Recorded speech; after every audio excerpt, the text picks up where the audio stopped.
Hello everyone, I'm back with another video. Here in this video, we'll discuss how we can fix brightness control not working on Windows 11. So with that being said, let's get started. It can be easily fixed by just updating the display and monitor driver.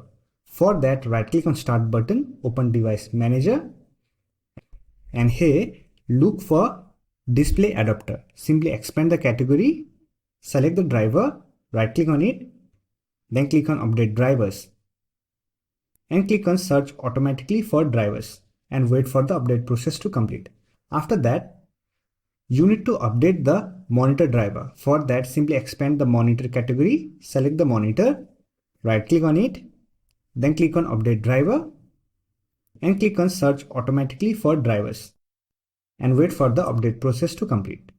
After that, simply close the window and close the device manager. Now check whether you are able to change the display brightness.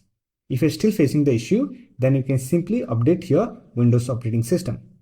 For that, right click on Start button, open Settings, go to Windows Update, and here check for Windows Update. If there is any available update, simply download and install them. After that, you have to restart your system. To restart, right click on Start button, select Shutdown or Sign Out, then click on Update and Restart. After that, the issue will be fixed. That's it. This is how you can fix brightness control not working on Windows 11. I hope this video was helpful to you. If you found this video helpful, don't forget to hit that like button and subscribe the channel for more videos like this. Bye for now. See you next video.